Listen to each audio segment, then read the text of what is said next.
Hi మామ. కన్యాకుమారి గీతా సైని గారు హీరోయిన్గా చేశారు.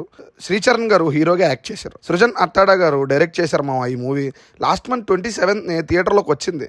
బేసిక్గా థియేటర్లోకి వచ్చిన విషయం కూడా చాలా మందికి తెలియదు మామ. లాస్ట్ వీక్ ఓటీటీలో ఆహాలో స్ట్రీమ్ అవుతుంది.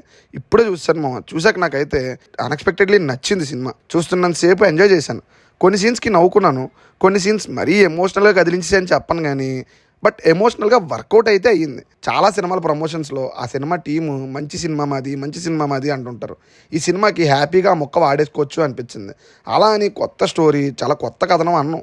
మనం ఎన్నో సినిమాల్లో చూసిన విలేజ్ లవ్ స్టోరీనే, బట్ క్యూట్ సినిమా. ఫ్యామిలీతో హ్యాపీగా కూర్చొని చూసి ఎంజాయ్ చేయొచ్చు మామ.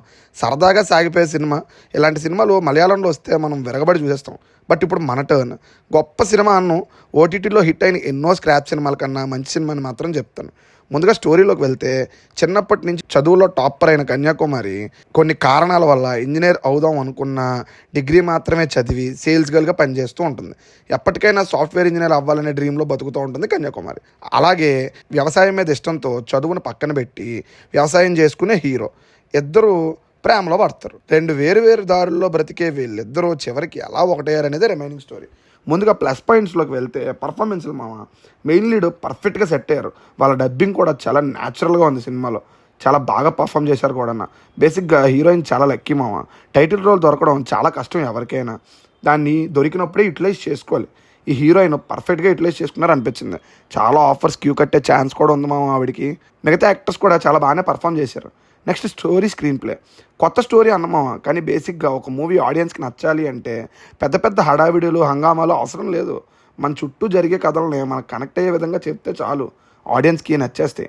రెండు స్వచ్ఛమైన మనసుల ప్రేమ కథ, దాన్ని పేపర్ మీద పెట్టడంలో, ఎగ్జిక్యూట్ చేయటంలో సినిమా టీం చాలా బాగా సక్సెస్ అయ్యారని చెప్తాను. Next camera work. సినిమా చూస్తున్నంతసేపు ఒక పల్లెటూరు పెయింటింగ్ చూసినట్టు అనిపించింది మామ నాకైతే. టెక్నికల్గా కూడా సినిమా డీసెంట్గానే ఉంది. Next music. పాటలు పెద్దగా ఎక్కలేదు, బట్ సినిమా ఫ్లోలో అలా వెళ్ళిపోతాయి. బీజిఎం కూడా అప్పటికి ఆ సీన్స్ కుదిరినట్టే ఉంది తప్ప గుర్తుండిపోయేటట్టు అయితే లేదు మామ. నెక్స్ట్ డైరెక్టర్ గారు డీసెంట్ జాబ్ చేశారు మామ. ఒక మంచి సినిమా, ఫ్యామిలీ మొత్తం కూర్చొని సరదాగా చూసే సినిమా ఇవ్వాలి అనే ఇంటెన్షన్తోనే ఈ సినిమా చేశారు అని నాకు అనిపించింది. ఆ విషయంలో ఆయన సక్సెస్ అయ్యారు కూడా. నెక్స్ట్ మైనస్లు. సీన్స్ అన్నీ స్క్రీన్ మీద యాక్టర్స్ వల్ల బాగానే పండిన కొత్తదనం అనేది ఉండదు మామ. ఇప్పటికే ఎన్నో సీన్లు మనం చూసేసాం కదా, ఎన్నోసార్లు ఇలాంటివి మనం ఎక్స్పీరియన్స్ చేసాం కదా అనిపించే ఫీలే కలుగుతుంది. Next second half length. Cinema మొత్తం 2 గంటల 15 నిమిషాలు లెంత్ ఉన్నా ఈ మూవీ సెకండ్ హాఫ్ ఎందుకో అవ్వట్లేదేంట్రా బాబు అనే ఫీలింగ్ వస్తుంటుంది. ఇంత సాఫ్ట్ క్యూట్ సినిమా అందరికీ నచ్చకపోవచ్చు మామ. ఇంకోటి, ఆ బట్టల షాప్ సీక్వెన్స్లు కూడా సాగదీసినట్టు అనిపిస్తుంటుంది మనకి. ఓవరాల్గా కొన్ని మైనస్లు ఉన్నా అవి ఇగ్నోర్ చేసేయచ్చు మామ. చిన్న సినిమాల్లో బేసిక్గా కంటెంట్ ఉన్నప్పుడు మనం ఎంకరేజ్ చేయొచ్చు మామ. ఎన్నో వర్తీ కానీ ఓటీటీ హిట్ సినిమాల మధ్యలో ఈ సినిమా ఎంతో బెటర్ అని నేను చెప్పగలను మామ. నాకైతే నచ్చింది. ఇక్కడ ఇంకో విషయం కూడా మెన్షన్ చేయాలి. నా ఫ్యామిలీతో కూర్చొని హ్యాపీగా ఎటువంటి ఇబ్బంది లేకుండా ఎంజాయ్ చేశాను మామ. ఎలాగో ఓటీటీలోకి వచ్చింది కాబట్టి మీ ఫ్యామిలీతో పాటు హ్యాపీగా టైం స్పెండ్ చేస్తూ ఈ మూవీ చూడొచ్చు అని రికమెండ్ చేస్తాను మామ. నెక్స్ట్ ఇంకో మంచి రివ్యూతో మళ్ళీ కలుద్దాం.